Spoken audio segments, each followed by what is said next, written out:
Easy once కనిపిస్తున్నాయి, time taking, అన్నిటిని mix చేసి బ్యాలెన్స్లో ఇవ్వడం జరుగుతుంది. అండ్ అన్ని టాపిక్స్ మధ్యలో బ్యాలెన్స్ మెయింటైన్ చేస్తున్నారు. ఎడ్యుకేటీ is doing a great job. Okay, చలో question number 18. Following sentence active form ఏంటి చెప్పమని అడుగుతున్నారు అనమాట. So active voice, passive voice అనేది ప్రతి ఒక్క కాంపిటేటివ్ ఎగ్జామినేషన్లో వచ్చే ఏరియా. సెంటెన్స్ రీఅరేంజ్మెంట్ ప్రతి ఒక్క కాంపిటేటివ్ ఎగ్జామ్లో వస్తుంది. మీరు ఏ పోటీ పరీక్షలు ప్రిపరేషన్ చేసినా కూడా ఒకాబ్ క్వశ్చన్స్ అన్నీ వస్తాయి అవునా.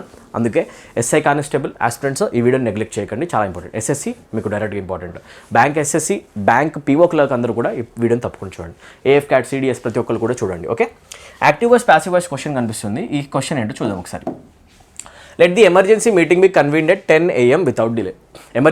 ఎమర్జెన్సీ మీటింగ్ని మనం 10 AMకి పెడదాం, డిలే ఏమీ లేకుండా అని చెప్తుంది అనమాట. అయితే ఈ స్టేట్మెంట్ యాక్చువల్గా ప్యాసివ్ వాయిస్లో ఉన్న స్టేట్మెంట్. దీని యాక్టివ్ వర్షన్ మనం చెప్పాలన్నమాట. ప్యాసివ్ టు యాక్టివ్ కన్వర్షన్ చేయాలి. ఓకే, చెప్పేటప్పుడు ఇక్కడ లెట్తో బిగిన్ అవుతుంది ప్యాసివ్ వాయిస్ అంటే the given question is in passive voice and it is the passive voice of an imperative statement. Imperative సెంటెన్స్కి మనం ప్యాసివ్ వాయిస్ రాస్తున్నప్పుడే లెట్ కన్స్ట్రక్షన్ యూజ్ చేస్తాము అని మీరు చదివితే తెలుస్తుంది. Let plus object plus be or not be plus V3 అదే ఉంచండి. Let plus object plus be or not be plus convened అవుతుంది V3. ఇంపరేటివ్ సెంటెన్స్ యొక్క ప్యాసివ్ కన్స్ట్రక్షన్ కదా ఇది అవునా. దీని యొక్క యాక్టివ్ కన్స్ట్రక్షన్ వస్తుంది. Imperative sentences will directly begin with verb and ఆ తర్వాత యూజువల్గా ఆబ్జెక్ట్స్ మెన్షన్ అవుతాయి. There won't be any subject. ఇది ఒక షార్ట్ కట్ గుర్తుపెట్టుకోండి. ఇంపరేటివ్ సెంటెన్సెస్లో సబ్జెక్ట్ అనేది ఉండదు. You need to know this. ఒకవేళ కనుక ఇంగ్లీష్ మీరు చదివితే గ్రామర్లో ఇంపరేటివ్ సెంటెన్స్ అనేవి డైరెక్ట్గా వర్బ్తో బిగిన్ అవుతాయి అండ్ దే ల్యాక్ సబ్జెక్ట్స్ లేకుండా వస్తాయి. అయితే సబ్జెక్ట్ లేకుండా వస్తున్న స్టేట్మెంట్ చూడండి, ఇక్కడ ఏం కనిపిస్తుంది, ద ఎమర్జెన్సీ మీటింగ్. ఇది సబ్జెక్ట్ అయిపోతుంది కదా స్టేట్మెంట్లో. ఆ తర్వాత షుడ్ అనే వర్బ్ వస్తుంది. No, we don't want subject in the statement. Imperative sentences will not have subjects in the beginning. అయితే దే విల్ కన్వీన్ ఉన్నా కూడా దే అనేది సబ్జెక్ట్ అవుతుంది కదా, విల్ కన్వీన్ వర్బ్ అయిపోతుంది కదా. I don't want subject in the statement. Option 3 wrong అవునా. And emergency meeting అని కనిపిస్తుంది, this has to be the subject and is convene verb అవుతుంది కదా, స్టిల్ రాంగ్ అవునా కదా. ప్యాసివ్ వాయిస్ ఉంది, స్టిల్ రాంగ్ ఇది అవునా కదా. నాకు ఇలాంటి కన్స్ట్రక్షన్ వద్దు. అయితే డైరెక్ట్గా వర్బ్ ఎక్కడ కనిపిస్తుంది, convene the emergency meeting. Convene అవుతుంది వర్బ్ పక్కన నాకేం కావాలి, ఆబ్జెక్ట్ అవుతుంది ది ఎమర్జెన్సీ మీటింగ్. అందుకే కదా లెట్ తర్వాత రాస్తున్నాం దీన్ని మనం. ఎస్, ఓకే కనిపిస్తుంది కదా. Convene the emergency meeting at 10 AM without delay. Emergency మీటింగ్ని 10 AMకి పెట్టండి, డిలే ఏమీ లేకుండా అని చెప్పి statement. Active voice, passive voice, imperative sentence kind. Beautiful question, check చేసుకోండి. Right guys, next question. ఒకసారి వీడియో పాజ్ చేయండి, పాజ్ చేసి ఒక్కసారి దీన్ని చెక్ చేయండి. ఓకేనా, ఈ క్వశ్చన్ చెక్ చేయండి sir. Right, yeah enough size. ఒకసారి వీడియో పాజ్ చేసి దీన్ని ఒకసారి డీటెయిల్గా చదువుకోండి. అనదర్ సెంటెన్స్ రీఅరేంజ్మెంట్ క్వశ్చన్ మళ్ళీ మీకు ఒక యార్కర్ పడిపోతుంది. ఓకేనా, చలో. Sentence number 1 is a starter. Sentence number 2 is the closing statement. అయితే మధ్యలో ఉన్న ABCDని మనం బ్యాలెన్స్ చేయాలి. ఓకే రైట్, ఆప్షన్స్ చూస్తే DCBA. ఒక్కొక్క ఆప్షన్ ఒక్కొక్క లెటర్ ఆర్ సెంటెన్స్తో బిగిన్ అవుతుంది. It was a blazing hot day in August. ఈరోజు చాలా వేడిగా ఉంది, ఆగస్ట్ డే అని చెప్తున్నాం అనమాట. ఒక డే గురించి మాట్లాడుతున్న స్టేట్మెంట్ వస్తుంది. ఓకే, సెంటెన్స్ 1 తర్వాత ఏమొస్తుంది, for myself my term of service in India had trained me to stand heat better than cold and a thermometer at 90 was no hardship. Okay, ఏ బాగానే ఉంది. ఆల్మోస్ట్ దీంట్లో temperature link ఉంది కాబట్టి you can think that there is a connection between sentence 1 and 8. చూద్దాం అది ఏమవుతుంది. Our blinds were half drawn and Holmes lay curled upon the sofa reading and rereading a letter which he had received by the Morning Post. ఇదేంటి morning post అనేది ఒక news paper అనమాట. News paper ఇంగ్లాండ్లో వచ్చే ఒక old news paper పేరు morning post. దాని లోపల ఏదో చదువుతున్నాను ఉందన్నమాట స్టేట్మెంట్. ఒక పర్సన్ కూర్చొని సోఫాలో, మొత్తం కర్టెన్స్ వేసేసి ఉన్నాయంట ఎండ వల్ల. ఓకే సరే. See, Baker Street was like an oven and the glare of the sunlight upon the yellow brickwork of the house across the road was painful to the eye. Okay, అయితే దేని గురించి మాట్లాడుతున్నా, baker street అని ఒక particular street గురించి మాట్లాడుతున్నారు. దాంట్లో ఆ స్ట్రీట్ లోపల ఉన్న ఏవైతే ఇల్లులు, రోడ్ బ్రిక్ వర్క్ ఏదైతే ఉందో మొత్తం ఎల్లో కలర్ వేసి పెట్టారంట. దానివల్ల ఎక్కువ ఎండ్ వస్తుంటే అది ఇంకా షైన్ అయ్యి చూడడానికి చాలా పెయిన్ఫుల్ అనిపిస్తుందంట. దీంట్లో కూడా హాట్నెస్కి సంబంధించి, టెంపరేచర్కి సంబంధించి లింక్ కనిపిస్తుంది. Okay, D it was hard to believe that these were the same walls. ఇప్పుడు చూడండి, మనం ఇప్పుడే ఎల్లో బ్రిక్ వాల్స్ గురించి, ఎల్లో బ్రిక్ వర్క్ గురించి మాట్లాడాం. And these were the same walls అని దాని గురించి డిస్కషన్ కంటిన్యూ అవుతుంది ఇక్కడ. So there has to be a strong connection between sentence C and sentence D. ఇలా మీరు అప్రోచ్ పెట్టాలి. ఓకేనా, మీరు ఎప్పుడైతే చదువుతూ ఉంటారో వాటిని అర్థం కూడా చేసుకోవడం స్టార్ట్ చేస్తే సెంటెన్స్ లాంగ్వేజ్ సెన్స్ రావాలండి మీకు. అవునా, లాంగ్వేజ్ సెన్స్ ఎప్పుడైతే వస్తుందో, అండర్స్టాండింగ్ సెన్స్ వస్తుందో అప్పుడు వస్తుంది. ఓకే, చూడండి, సి తర్వాత డి ప్రాపర్గా అయితే ఫ్లోలో ఉంది. ఈ రెండింటికి స్ట్రాంగ్ కనెక్షన్ అయితే కనిపిస్తుంది. ఇలా ఒక పేరు దొరికింది. సిడి ఎక్కడెక్కడ ఉంటే అక్కడక్కడ ఓకే. ఇక్కడ డిసి ఉంది. ఆప్షన్ 1ని కిక్అవుట్ చేయండి. ఇక్కడ సిడి ఉంది, ఇక్కడ కూడా సిడి ఉంది, ఇక్కడ కూడా సిడి ఉంది. ఓకే, దేంతో బిగించాలో చూడాలి. ఓకే, మనకు ఒక ఆప్షన్ అయితే ఎలిమినేట్ అయిపోయింది. Okay, it was hard to believe that these were the same walls which loomed so gloomily through the fogs of winter. వింటర్లో ఈ ఎల్లో వాల్సే చాలా డల్గా కనిపించేవి, బట్ ఇప్పుడు చాలా బ్రైట్గా కనిపిస్తున్నాయి సమ్మర్లో. Okay, sentence 2 but the morning paper was un interesting. ఇది ఒక ర్యాండమ్ స్టేట్మెంట్లో వచ్చేసింది, కనెక్షన్ పోతుంది. అవునా, ఇప్పుడు మనం సిడి మధ్యలో చాలా మంచి కనెక్షన్ ఫామ్ చేసాం కాబట్టి ఒకసారి ట్రై చేద్దాం ఏమవుతుంది. Right, it was a blazing hot day in August. వెంటనే సి పెట్టేస్తే Baker Street was like an oven, and the glare of the sunlight upon the yellow brickwork of the house across the road was painful to the eye. C బానే ఉంది. D, it was hard to believe that these were the same walls which loomed so gloomily through the fogs of winter. ఇక్కడ దాకా బానే ఉంది, ఏమవుతుందో తెలియదు, చూడాలి. ఓకేనా. B, our blinds were half drawn. ఎక్కువ వేడిగా ఉంది లేన్ మొత్తంలో, అందుకే మేము బ్లైండ్స్ యూస్ చేసాం. అంటే ఏంటి, కర్టెన్స్, వాల్స్కి విండోస్కి ఉన్న కర్టెన్స్ వేసామని చెప్పేసి మొత్తం డార్క్ చేయడం కోసం. Blinds for half drawn, half work వేసారంట. And Holmes lay curled upon the sofa. Holmes అనే పర్సన్, ఇక్కడ హోమ్స్ అంటే ఎవరు, ఒక పర్సన్ అనమాట. రైట్, ఆ పర్సన్ గురించి డిస్కషన్ అవుతుంది. హోమ్స్ అంటే ఇల్లు కాదు ఇక్కడ. Homes is a name of a person. Okay, right. Homes అనే పర్సన్ ఏం చేశాడు, హీ లే కర్ల్డ్ అపాన్ ద సోఫా మీద పడుకుని ఉన్నాడు. Reading a letter which he had received by the morning పోస్ట్లో వచ్చిన లెటర్ని చదువుతున్నాడు. Okay, right. ఓకే, బాగానే ఉందండి. సిడిబి వరకు. ఏ, for myself my term of service in India. అయితే ఎవరైతే ఆథర్ ఉన్నాడో హోమ్స్ గురించి చెప్తున్నాడు. ఓకేనా, షెర్లాక్ హోమ్స్. ఎవరు హోమ్స్ అంటే షెర్లాక్ హోమ్స్ గురించి బుక్ అనమాట. ఓకేనా, right. So for myself my term of service in India had trained me to stand heat better than cold.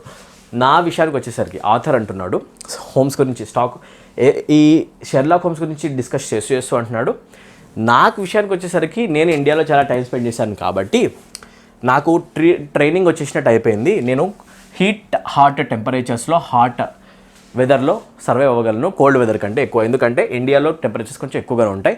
ఈ ఆథర్ ఎక్కడ కూర్చొని మాట్లాడు, షెర్లాక్ హోమ్స్ గురించి ఎక్కువ బుక్స్ నడిస్తే ఆ డిస్కషన్ అంతా యూకేలో, బ్రిటన్లో, లండన్లో నడుస్తుంటుంది. అవునా కదా, రైట్. అండ్ ఇక్కడ కనిపించే బేకర్ స్ట్రీట్ కూడా లండన్లో ఉన్న ఒక స్ట్రీటే. సో లండన్లో ఉన్న పర్సన్ ఇండియాకి వస్తే అక్కడ చాలా చల్లగా ఉంటుంది, ఇక్కడ కొంచెం వామ్ వెదర్స్ ఉంటాయి. కాబట్టి ఇండియాలో ఉండడం నాకు అలవాటైంది కాబట్టి నేను కోల్డ్ వెదర్ కంటే ఎక్కువ హాట్ వెదర్లో బాగా సర్వైవ్ అవ్వగలను. And thermometer at 90 was no hardship. 90 Fahrenheit అంటే 32 degrees ఆల్మోస్ట్. 32 degrees టెంపరేచర్ నాకు పెద్ద ప్రాబ్లం ఏం కాదు. ఇండియాలో 32 ఏంటి 45 వరకు వెళ్ళిపోతుంది. అవునా కదా, రైట్. సో లండన్ వాళ్ళకి అదే ఎక్కువ అనమాట సమ్మర్లో. 32 degrees వాజ్ నో హార్డ్షిప్, నాకు పెద్దది ప్రాబ్లం కాల. 90 degrees ఫారెన్ హైట్ అని చెప్తున్నాడు అనమాట. ఎవరు, ఆథర్ మాట్లాడుతున్నాడు ఇది. ఓకేనా. ఆ తర్వాత but the morning paper was un interesting దీంట్లో ప్రాపర్ ఫ్లో అయితే కనిపించిందండి, సిడిబిఏ వరకు no problem. Okay, so this has to be the answer. Okay, ఎక్కడ జర్కీగా లేదు కాబట్టి. సో ఇలా మనం ఈ క్వశ్చన్ ఆన్సర్ చేయాలి. ఇప్పుడు చూడండి, this question is also time taking and most importantly this question requires understanding of the language understanding skills ఉండాలి. అవునా కదా, రైట్. అప్పుడే మీరు క్వశ్చన్స్ ఆన్సర్ చేయొచ్చు. రైట్, షాక్ అవ్వకండి, ఇంకో క్వశ్చన్ వస్తుంది. ఇంకొక క్వశ్చన్ సెంటెన్స్ రీఅరేంజ్మెంట్. చూసారా, ఇక్కడ టైం ఎక్కువ కన్జ్యూమ్ అయిపోతుంది. అవునా, right.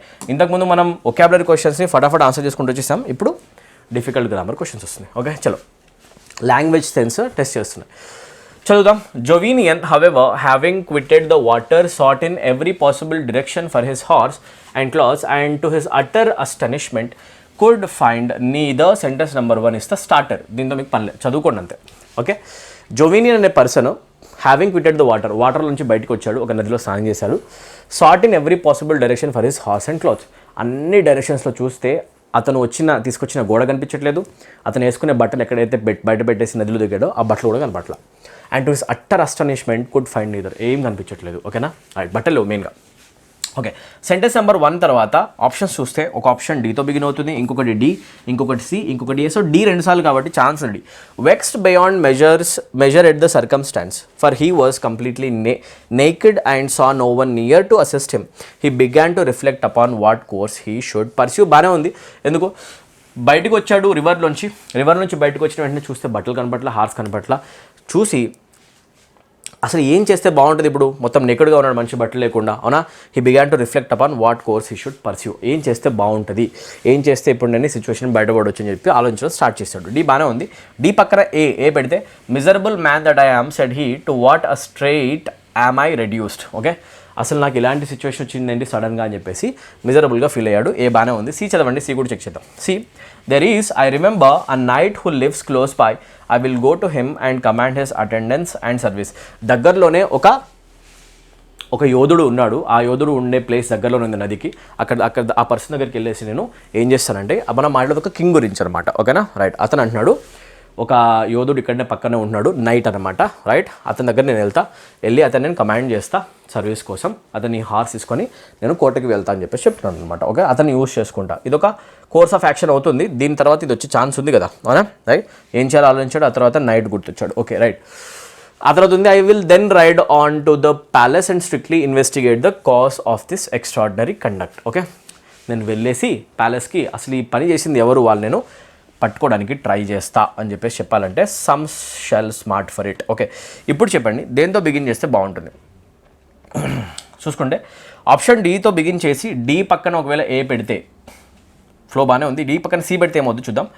Vexed beyond measure at the circumstance, he began to reflect upon what course he should pursue. There is, I remember, a night. అయితే సార్ చూసుకోండి, యాక్చువల్గా డి పక్కన సి బాగానే ఉంది. ఈ ఫ్లో కంటిన్యూ చేస్తే B, I will then ride. Okay, right. వెళ్తాడు, వెళ్ళేసి నైట్ని పట్టుకుంటాడు, సర్వీస్ అడుగుతాడు, అతని హార్స్ తీసుకుంటాడు, ఎక్కడికి వెళ్తాడు, కోటకి వెళ్తాడు, ప్యాలెస్కి. అక్కడికి వెళ్ళి ఇన్వెస్టిగేషన్ చేస్తాడు. ఓకే, ఇక్కడ దాకా బాగానే ఉంది. డిసిబి, అవునా. ఆ తర్వాత ఏకి వస్తే miserable man that I am said he to what a strait am I reduced, some shell smart for it. ఓకేనా, ఓకే, ఇది ఇలా ఉంది. డిఏసీబీ ఒకసారి చదువుదాం. నాకు ఎందుకు ఈ స్టేట్మెంట్స్ అందుకు కరెక్షన్ కొంచెం మిస్ అయినట్టు అనిపిస్తుంది. డిఏసీబీ చదివితే, vexed beyond measure at the circumstances, he began to reflect upon what course he should pursue. ఆ తర్వాత ఏ పెడితే, miserable man that I am said he to what a strait am I reduced. ఆ తర్వాత సికి వస్తే there is I remember. Okay, ఆ తర్వాత B, ఆ తర్వాత ఎస్. ఇప్పుడు చూడండి, ఇక్కడ ప్రాపర్ కనెక్షన్ ఉందండి. దీని లోపల చూస్తే ఇన్వెస్టిగేట్ చేస్తాను నేను, ఈ కాజ్ ఎవరు, అసలు ఈ పని చేసింది ఎవరు, ఎక్స్ట్రాడినరీ కండక్ట్ చేసింది ఎవరు, ఇన్వెస్టిగేట్ చేస్తా. ఇన్వెస్టిగేట్ చేసి నేను వాళ్ళ అంతు చూస్తా అని చెప్పడాన్ని ఇంగ్లీష్లో అంటారు some shell smart for it. ఓకేనా, I will see the end of those persons. ఒకసారి ఎవరు చేశారో కనుక్కొని వాళ్ళు పని చేస్తారని చెప్పేటప్పుడు ఇన్వెస్టిగేషన్ చేసి ఇమీడియట్గా యాక్షన్ తీసుకుంటా అని చెప్పే ప్రాపర్ కనెక్షన్ వీటి మధ్యలో ఉంది కదా. బీ టు సెంటెన్స్ టు, అంటే సెంటెన్స్ టూకి ఎండింగ్కి ముందు బీ రావడం ప్రాపర్గా క్లోజ్ అవుతుంది కాబట్టి ఇది ప్రాపర్గా ఉంది. సో ఆప్షన్ 2 కాదండి, ఆన్సర్ ఆప్షన్ 1 అవుతుంది. ఓకేనా, ఇలా మీరు చెక్ చేయాలండి. సో ప్రాపర్ కనెక్షన్ డిఎస్సిబిలో ఉంది. Beautiful questions. అండ్ ఇక్కడ దాకా మనం ఆన్సర్ చేసిన సెంటెన్స్ రీఅరేంజ్మెంట్ క్వశ్చన్స్ ఉన్నాయి కదా, ఈ సెంటెన్స్ రీఅరేంజ్మెంట్ క్వశ్చన్స్ అన్నీ కూడా యాక్చువల్గా టేల్స్లోంచి, or they were taken from novels, or they were taken from books. Remember, the examiner is indirectly asking you people to maintain some reading habits. English reading హ్యాబిట్స్ని కొంచెం maintain చేయండి అని చెప్పేసి మిమ్మల్ని అడుగుతున్నాడు. And that to advanced English ఉన్న English novels or books మిమ్మల్ని చదవమని అడుగుతున్నాడు. ఎందుకంటే దాంట్లోంచి వచ్చే ఇలాంటి ఎక్స్ప్రెషన్స్ ఎలా కనెక్ట్ చేయాలో మీకు అర్థం కాదు. ఆథర్ పర్సెప్షన్ ఏంటి అర్థం చేసుకోవడం, అవునా. So examiner is asking you to maintain some reading habits. Try to start reading English language books and novels. ఓకేనా, ఇంప్రూవ్మెంట్ కనిపిస్తుంది. రైట్, ఇప్పుడు గ్రామర్ క్వశ్చన్ వస్తుంది మళ్ళీ. The old man tried for vain to make amends with his estrange daughter before he passed away. చనిపోయే ముందు ఆ old man అతని కూతురుతో ఏదైతే బంధం ఉందో అది కొంచెం బ్యాడ్గా నడిచింది, దాన్ని బెటర్ చేయడానికి ట్రై చేశాడు. He tried to make amends. ఓకేనా, ఏమైనా రిలేషన్లో అమెండ్ చేయడము అంటే బెటర్మెంట్ కోసం ఏమైనా కొత్త ట్రయల్స్ చేయడం, ఏమన్నా తప్పులు చేస్తే తప్పుల్ని సరిదిద్దుకోవడం, పోయి సారీ చెప్పడం, రిలేషన్ని కొంచెం బెటర్ చేయడాన్ని మేక్ అమెండ్స్ అని చెప్పేసి అంటారు ఒక రిలేషన్లో. Old man tried for vain అని అన్నారు. The old man tried in vain అంటే మీనింగ్ ఏంటి అంటే చాలాసార్లు వెళ్ళి సారీ చెప్పాడు, కానీ ఆమె మాత్రం ఫాదర్ని దగ్గరికి తీసుకోలేదు. ఒక డాటర్ చెప్పాలంటే హీ ట్రైడ్ ఇన్ వెయిన్. ఓకేనా, ఇది ఒక ఎక్స్ప్రెషన్ అండి, right. You need to understand collocations in English. Tried in vain, right. If I say something has gone in vain, that has been wasted. ఏదైనా వేస్ట్ అయిపోయింది అని చెప్పాలంటే ఇంగ్లీష్లో యూస్ చేస్తారు ఇన్ వెయిన్. ఏం యూస్ చేస్తారు? In vain is a collocation, right. లాంగ్వేజ్లో ఉన్న యూసెస్ తెలవాలి. అయితే సార్ ట్రైడ్ ఎట్ వెయిన్ అన్నారు, ఆన్ వెయిన్ అన్నారు. అయితే ఇక్కడ ఉన్న ట్రైడ్ ఫర్ వెయిన్ కూడా రాంగ్ అవుతుంది. ప్రిపోజిషన్ యూసెస్ రాంగ్ ఉన్నాయన్నమాట, right. Tried in vain correct option అవుతుంది. Option C is the correct usage. Okay, basic usage చూడండి. నా మళ్ళీ పెద్ద క్వశ్చన్ వచ్చింది, get ready to answer this question. Okay, right. So ఈ క్వశ్చన్లో మనం ఏం చేస్తాం ఇప్పుడు చూడండి, ప్యాసేజ్ చదువుతాం. ఈ ప్యాసేజ్ చదివేసి క్వశ్చన్ని ఆన్సర్ చేయడానికి ట్రై చేస్తాం. ఓకే, కొన్ని క్వశ్చన్స్ వస్తే ఆన్సర్ చేద్దాం, right. Try to read this passage first. కొంచెం పెద్దగా చేస్తాను, రైట్. ఇప్పుడు మీరు చదవచ్చండి ప్యాసేజ్ని, right. Pause the video and try to read the passage first. Then I'll explain this passage to you. Right guys, in schools, studying literature often means closely reading a novel, play or poem without relying much on outside sources. స్కూల్స్లో literature చదవడం అంటే ఎక్కువగా novels చదవడం, play చదవడం, drama చదవడం are poems చదవడం without relying much on out side sources. బయట sources మీద కాకుండా ఎక్కువ బుక్స్ మీద డిపెండ్ అవ్వడం, దాన్ని లిటరేచర్ అంటారు స్కూల్స్లో. This approach known as practical criticism was developed by I A Richards. ఈ లిటరేచర్ని స్టడీ చేసే మెథడ్ని ఎవరు ఎస్టాబ్లిష్ చేశారంట? A person named I A Richards, 1893 to 1979 బతికాడి మనిషి. ఇన్ ద 1920s పెట్టాడు. ఓకేనా, లిటరేచర్ ఇలా చదవాలని చెప్పేసి పర్సన్ ఒక ప్రాక్టికల్ అప్రోచ్ పెట్టాడంట. He believed that focusing on the words themselves and how the writing creates effects would help people judge if a poem was truly good or just had a good reputation. Okay, ఈ person ఏం చేశాడంటే 1920లో ఒక method తీసుకొని వచ్చాడంట. Words ఏవైతే use అవుతూ ఉంటాయో ఒక నావెల్లో, పోయంలో, ఆ పోయంలో ఉన్న వర్డ్స్ నిజంగా ప్రాపర్గా మంచిగా రాయబడినవా ఒక రచయిత చేత, లేకపోతే మంచి రెప్యుటేషన్ వల్లనే అవి మంచివి అని చెప్పేసి పిలువబడుతున్నాయి, మంచి పేరు ఉంది కాబట్టి అనేది యాక్చువల్గా అబ్జర్వ్ చేయడం, ఎక్కువ చదివి అబ్జర్వ్ చేయడం ఎలా అని చెప్పేసి ఒక ప్రాక్టికల్ మెథడ్ని తీసుకొచ్చాడంట. ప్రాక్టికల్ క్రిటిసిజం అంటారు దాన్ని. Practical criticism seeks connection among images, themes and languages patterns. Okay, ఏవైతే లిటరేచర్లో ఉన్న ఇమేజెస్ ఉంటాయో బుక్స్లో, థీమ్స్ కాంటెక్స్ట్ ఉంటుందో అండ్ లాంగ్వేజ్ ప్యాటర్న్స్ ఎలాంటి లాంగ్వేజెస్ వాడుతుందో, దాంట్లో షేడ్స్ ఉంటాయో, దాన్ని బట్టి ఒక piece of writing, poem or novel good version bad version decide చేసే ఒక మెథడ్ని కనుక్కున్నాడు. That is called practical criticism. ఎక్కువ లిటరేచర్ని గేజ్ చేసే ఒక మెథడ్ అనమాట. Okay, right. Richards and his colleagues saw this method as a scientific and thought it led to objective judgements about value. ఓకేనా, ఐఏ రిచర్డ్స్ అండ్ అతని colleagues అందరూ కూడా దీన్ని ఒక సైంటిఫిక్ అప్రోచ్ తీసుకున్నారు. అండ్ ఇది ఆబ్జెక్టివ్ జడ్జ్మెంట్స్ నిజంగా వాల్యూ బేస్డ్ పీస్ ఆఫ్ టెక్స్ట్కి ఇవ్వడం కోసం పనికొస్తుందని చెప్పేసి బిలీవ్ చేశారు. రైట్, టెక్స్ట్లో ఉన్న వాల్యుబుల్ టెక్స్ట్ ఏది, నాట్ అన్వర్ది టెక్స్ట్ ఏది, ఓన్లీ పేరు వల్ల ఏం నడుస్తున్నాయి, నిజమైన కంటెంట్ దేంట్లో ఉంది అని చెప్పేసి వాళ్ళు ఎక్కువ లిటరేచర్ చదివి దాన్ని గేజ్ చేయడం స్టార్ట్ చేశారు అనమాట. Okay, he was part of a group of Cambridge university lecturers who helped shape English literature as a discipline. అతను ఐఏ రిచర్డ్సే కేంబ్రిడ్జ్ యూనివర్సిటీ లెక్చరర్స్లో ఉన్న గ్రూప్లో ఒక మెంబర్ అంట. He help shape English literature as a discipline. English లిటరేచర్ని ఒక discipline of study education కరికులంలో పెట్టి దాని ఒక బ్రాంచ్ ఆఫ్ స్టడీ చేసింది కూడా ఐఏ రిచర్డ్స్ సార్ అంట. ఓకేనా, డిసిప్లిన్ చేశాడు. Their ideas influenced new critics like John Crowe Ransom. ఆయన ఐడియాసే, ఐఏ రిచర్డ్స్ యొక్క ఐడియాసే బాగా ఇన్స్పైర్ అయిన పర్సన్ జాన్ క్రోవీ ర్యాన్సమ్. ఆయన కంటిన్యూ చేశాడంట అదే లిటరేచర్ని అబ్జర్వ్ చేసే మెథడ్. అండ్ క్లెంత్ బ్రూక్స్ అనే పర్సన్ కూడా. And their peers in the United స్టేట్స్లో వీళ్ళు కూడా చాలా ఎక్కువ ఏమయ్యారంట, వాళ్ళు చూసి ఇన్స్పైర్ అయ్యారంట ఐఏ రిచర్డ్స్ని చూసి. ఓకే, వీళ్ళు ఇంకా ఆ వర్క్ని క్యారీ చేశారు. Right, by examining literature in this way they created a hierarchy of text. Some were seen as having universal meaning and artistic value while others were considered too formulaic for serious study. వాళ్ళు ఏం చేశారంటే లిటరేచర్లో ఉన్న బుక్స్ని marks ఇచ్చుకుంటూ దాన్ని ర్యాంక్స్లో పెట్టడం start చేశారంట.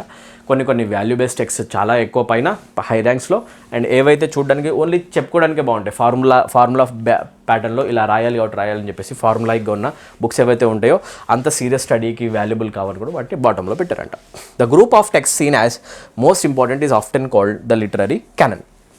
ఏదైతే చాలా valuable text, piece of text ఇంతవరకు రచయితలు రాసిన బుక్స్, నావెల్స్, డ్రామాస్ ఉన్నాయో వాటిని అన్నింటినీ కలిపి ఒక పవర్ఫుల్ లిస్ట్ తయారు చేస్తే దాన్ని ఏమని అంటారంట, లిటరరీ క్యానన్ అని అన్నారంట దాన్ని. ఓకే, సో ఇదంతా కూడా లిటరేచర్కి సంబంధించి ఒక చిన్న ఆర్టికల్ అనమాట. ఓకే, చలో ఇప్పుడు క్వశ్చన్ని ఆన్సర్ చేద్దాం. You should be able to read the passage quickly, ఫాస్ట్గా చదవాలి ఎగ్జామినేషన్లో కూర్చుంటే. And you should be able to understand what the text is saying. అవునా, understanding separates you from the rest of the students. You should have good bit of understanding skills. Okay, right guys, chalo ఇప్పుడు చూద్దాం. I A Richards aim to do through his methods of practical criticism. What did I A Richards aim to do? Practical criticism ద్వారా I A Richards ఏం చేద్దామని అనుకున్నారు? To appraise a text on basis of language, imagery and textual patterns, to draw on works from international cultures for a canon diversification. Literary canon diversification చేయడం కోసం international cultures చూడాల. To allow for autobiographical readings. Autobiographical readings గురించి ఎక్కడైనా mention వచ్చిందా? రాలేదు. దాన్ని సెంటర్లో పెట్టడం, దానికి ఇంపార్టెన్స్ ఇవ్వడం లేదు అవునా. To first understand the historical and cultural context of literature before proceeding with any analysis. ముందు కల్చర్ని చూసి ఆ తర్వాత అనలైజ్ చేయాలి, ఇదేం లేదండి. Appraise text on basis of language. ఒక టెక్స్ట్ గుడ్ టెక్స్టా బ్యాడ్ టెక్స్టా చూడాలి అంటే ఈ ప్రాక్టికల్ క్రిటిసిజం అనే మెథడ్ ఏం చెప్తుందంటే, ఫస్ట్ మీరు ఎలాంటి లాంగ్వేజ్ వాడారు ఆథర్ చూడాలి, ఎలాంటి ఇమేజెస్ వాడాడు కనెక్ట్ అవుతుందా, అండ్ లాంగ్వేజ్లో టెక్స్ట్ ప్యాటర్న్స్ ఎలా చేంజ్ అవుతూ ఉన్నాయి, హై స్టాండర్డ్స్లో ఉన్నాయి అవి చెక్ చేయాలి. ఇవి చెక్ చేసే అది వర్త్ ఉన్న టెక్స్టా కాదా డిసైడ్ చేయాలి. దిస్ ఈస్ ది ఆన్సర్ అవునా. That is practical approach, practical criticism, right? Question number 2, why did I.A. Richards and his colleagues call practical criticism scientific? వాళ్ళు scientific అని ఎందుకు పిలిచారు చూద్దాం. For the reason that it made use of laboratory use చేసిందా, instruments అవి ఇవి వాడారా వాళ్ళు, పిప్పెట్స్ బ్యూరెట్స్ అవేం వాడలేదు కదా, సో అది కాదు, అందుకు కాదు సైంటిఫిక్ అనేది. For the reason that it promoted the accurate and repeatable focus on the features of the text. Yes, టెక్స్ట్లో ఉన్న ఫ్యూచర్స్ని రిపీటెడ్గా అబ్జర్వ్ చేసి చాలా అనలైజ్ చేసి యాక్యురేట్గా అనలైజ్ చేసి గేజ్ చేస్తారు కదా, దాన్ని సైంటిఫిక్ అని పిలుస్తారు. Option B seems correct. For the reason that it is based its judgements of literary worth on numerical ratings. నంబర్లో రేటింగ్స్ ఇస్తుందా బుక్కి, లేదు. For the reason that it considered poems as natural phenomena controlled by physical laws. ఫిజిక్స్లో ఉన్న loss లిటరేచర్లో ఏమన్నా govern చేస్తాయా, లేదు కదా. ఆన్సర్ దొరికింది మనకి, option B. How did the new critics expand upon Richards theories. ఇది డైరెక్ట్గా MTS అదే పేపర్లో వచ్చిన క్వశ్చన్. చెప్పండి, how did the new critics expand upon Richards theories. Richard యొక్క థియరీస్ని నెక్స్ట్ న్యూ క్రిటిక్స్ ఎలా ఎక్స్పాండ్ చేశారు. They rejected close reading entirely, no, close రీడింగే చేశారు. They emphasize regional dialect and folklore studies, ఎక్కడ మెన్షన్ కాల. వాళ్ళు ఫోక్స్ రీజన్కి సంబంధించిన కొన్ని డిఫరెంట్ రీజనల్ లాంగ్వేజ్ యూస్ చేయడాన్ని దాన్ని వాళ్ళు రిజెక్ట్ చేశారు, వారు ఎంఫసైజ్ చేసేది ఎక్కడ చెప్పాల. They promoted political readings and foregrounded ideology, లేదు. పొలిటికల్ రీడింగ్స్ చేయాలని చెప్పే ఐడియాని ప్రమోట్ చేసని చెప్పట్ల. They developed a rigorous form of close reading centred on internal structure. ఒక రిగరస్ ఫార్మ్ ఆఫ్ క్లోజ్ రీడింగ్తో మనము ఇంటర్నల్ స్ట్రక్చర్ని చెక్ చేయాలి అనే ఒక అప్రోచ్ వాళ్ళు కంటిన్యూ చేశారు. This is the correct answer. Next question number 4, I guess 4 or 5, right? Now this is the last question. 5th question. What criticism of established reputations does Richard's approach suggest? Richard యొక్క approach ఏ రెప్యుటేషన్ని చూపిస్తుంది అని చెప్పేసి అడుగుతుంది. The claim that when a work is very popular it can hide the fact that it is not actually very good. Okay, అలా ఉంచండి. Idea that unknown authors are more important in history than those who are widely recognized. The argument that only medieval literature deserve serious academic study, only medieval text బాగుంటుందా, no, అది చెప్పలా. The idea that well known authors should not be part of academic courses, well known authors academic కోర్సెస్లో ఉండదని చెప్తుందా, లేదు. A B మధ్యలో answer ఉంది. Claim that when a work is very popular it can hide the fact that it is not actually very good. Criticism అనేది దేన్ని చూపిస్తుంది అంటే యాక్చువల్గా దీన్ని చూపిస్తుంది. ఏంటంటే ఒక నావెల్ అనేది చాలా బాగుంది అని చెప్పేసి ఎక్కువ పాపులారిటీ ఉన్నంత మాత్రం దాని లోపల ఉన్న టెక్స్ట్ బాగుంటుంది అని ఏం కాదు, ఆ రెప్యుటేషన్ గురించి మాట్లాడుతున్నాం మనం. సో ఇది correct answer, option A. Okay, so ఇలా మీరు అబ్జర్వ్ చేయండి. క్వశ్చన్ పేపర్ని బ్యాలెన్స్ చేయడం జరిగింది. లాస్ట్ 10 క్వశ్చన్స్ ఏవైతే ఉన్నాయో ఆ క్వశ్చన్స్ చాలా ఎక్కువ టైం టేకింగ్ ఉన్నాయి. ముందున్న క్వశ్చన్స్ ఏవైతే ఉన్నాయో 15 క్వశ్చన్స్ అవైతే చాలా స్పీడ్గా అయిపోయినాయి అవునా, ఓకే క్వశ్చన్స్. సో ఇలా మీరు క్వశ్చన్స్ని ఎగ్జామినేషన్స్లో ఎక్స్పెక్ట్ చేయొచ్చు. దీన్ని బట్టి మీకు ఒక ఐడియా వచ్చి ఉంటుంది. సెంటెన్స్ రీఅరేంజ్మెంట్ టైం టేకింగ్ ఉంటుంది, cloze test or reading comprehension time taking ఉంటుంది, కొంచెం బోరింగ్ అనిపిస్తూ ఉంటుంది. ఒకాబ్ క్వశ్చన్స్ ఎక్కువగానే వస్తాయి, గ్రామర్ క్వశ్చన్స్ ఎక్కువగానే వస్తాయి. మళ్ళీ మొత్తం కలిపితే అదే అవుతుంది కదా. You have to study grammar, you have to study vocabulary, you have to be good with reading comprehension. Passage మీకు చేయడం రావాలి అవునా, లాంగ్వేజ్ సెన్స్ మీకు మెయింటైన్ చేయడం రావాలి. That's it. ఓకే, ఇలా మీరు కంప్లీట్ ఇంగ్లీష్ లాంగ్వేజ్ ప్రిపరేషన్ చేయండి. ఇప్పుడు చెప్పండి, మీకు ఒక ప్రాపర్ ఐడియా వచ్చిందా ఇంగ్లీష్ ఎలా క్వశ్చన్స్ వస్తాయి కాంపిటేటివ్ ఎగ్జామ్స్లో? ఎస్, అండ్ ఈ వీడియో వల్ల మీకు కొంచెమైనా వాల్యూ యాడ్ అనిపించిన, ఈ వీడియో వల్ల మీకు ఇంగ్లీష్లో కాంపిటేటివ్ ఎగ్జామ్లో వచ్చే ఇంగ్లీష్లో క్వశ్చన్స్ నేను ఆన్సర్ చేయగలను, కొంచెం మీకు కాన్ఫిడెన్స్ బిల్డ్ అయినా కూడా తప్పకుండా వీడియోని లైక్ చేయండి. మన ఛానల్కి సబ్స్క్రైబ్ చేసుకోకపోతే ఇమీడియట్గా సబ్స్క్రైబ్ చేసుకోండి. రెగ్యులర్గా వీడియోస్ పడుతూ ఉంటాయి, షార్ట్స్ అండ్ ఫుల్ వీడియోస్లో. అన్నిటికీ మీ సపోర్ట్ చూపించండి. సబ్స్క్రైబ్ చేసుకోండి, ఇమీడియట్గా వీడియోస్ని షేర్ చేయండి. హైకోర్టు జాబ్స్ ప్రిపరేషన్ చేసేవాళ్ళు, డిస్ట్రిక్ట్ కోర్ట్ జాబ్స్ ప్రిపరేషన్ చేసేవాళ్ళు మన యాప్లో కోర్సెస్లో జాయిన్ అవ్వండి. SSC ప్రిపరేషన్ చేసే ప్రతి ఒక్క aspirant CHSL, CGL, GD, MTS 2026 notifications అన్నీ కూడా కంప్లీట్ ఇంగ్లీష్ లాంగ్వేజ్ మన యాప్లో ఉంది. ఇంగ్లీష్ నాకు రాదు అని అనడం మానేసేసి మీకున్న ప్రాబ్లమ్కి సొల్యూషన్ ఏంటని మీరు బాధపడకుండా సొల్యూషన్ చూపిస్తున్నాను, ఇమీడియట్గా యూస్ చేసుకోండి. చెప్పేవాళ్ళు లేకపోతే బాధపడాలి. ఎలా చదవాలో చెప్పే ఒక పర్సన్ ఉండగా, మిమ్మల్ని గైడ్ చేయడానికి ఒక పర్సన్ అడిగి ఉండగా మీరు దాన్ని యూటిలైజ్ చేసుకోకపోతే మీ మిస్టేక్ అవుతుంది. కంప్లీట్ ఫుల్ మార్క్స్ నేను దగ్గర ఉండి మీతో స్కోర్ చేస్తా. ఇంగ్లీష్ ప్రిపరేషన్లో నేను మీతో ఉంటా. మన కోర్సెస్లో జాయిన్ అవ్వండి. కంప్లీట్ ఇంగ్లీష్ నేను మీకు కవర్ చేస్తా A to Z. Bank PO clerk aspirants తప్పకుండా మన బ్యాంక్ ఎస్ఎస్సి కోర్స్ యొక్క బెనిఫిట్ని పొందండి. కంప్లీట్ ఇంగ్లీష్ లాంగ్వేజ్ కోర్స్ 499 రూపీస్కే కవర్ చేయడం జరుగుతుంది. అఫోర్డబుల్ ప్రైస్లో 3 months కోర్స్ యాక్సెస్ వస్తుంది, full English. SI constable short term course వచ్చేసి 3 months 399, లాంగ్ టర్మ్ కోర్స్ వచ్చేసి 599, 6 months complete English language SI కానిస్టేబుల్కి కవర్ చేయడం జరుగుతుంది. తప్పకుండా మన వీడియోస్ని ఫాలో అవ్వండి. స్టేట్ గవర్నమెంట్ ఎగ్జామ్కి, సెంట్రల్ గవర్నమెంట్ ఎగ్జామ్కి సపరేట్ ఇంగ్లీష్ లాంగ్వేజ్ కోర్సెస్ మన యాప్లో లర్న్ ఇంగ్లీష్ విత్ అమీర్ యాప్లో ఉన్నాయి. Download the app right now. App యొక్క లింక్ కామెంట్ సెక్షన్లో ఉంది. Tap it, download it, install చేసి ఇమీడియట్గా డెమోస్ చూడండి. పెయిడ్ కోర్సెస్లో ఉన్న కోర్సెస్లో జాయిన్ అవ్వండి అండ్ కంప్లీట్ ప్రిపరేషన్ చేసుకోండి. ఇప్పటిదాకా వీడియో చూసి ఎవరైతే సబ్స్క్రైబ్ చేసుకోలేదో ఇమీడియట్గా మన ఛానల్కి సబ్స్క్రైబ్ చేసుకోండి. లైక్ బటన్ ప్రెస్ చేయండి. తప్పకుండా మీరు లైక్ బటన్ ప్రెస్ చేస్తే అది నాకు చాలా మోటివేషన్ ఇస్తుంది. ఇలాంటి మంచి కంటెంట్ నేను మీకు డెలివర్ చేయడానికి ట్రై చేస్తూనే ఉంటాను తప్పకుండా. ఓకేనా? లైక్ చేయడం మర్చిపోకండి. బెల్ ఐకాన్ ప్రెస్ చేయండి. ఒక్క వీడియో కూడా మీరు మిస్ అవ్వరు. Don't forget to like, don't forget to subscribe and don't forget to show your opinion in comment section, right? Thank you so much for watching this lovely video. I'll meet you in the next one. Bye bye. All the best for your preparation. Jai Hind. See you guys.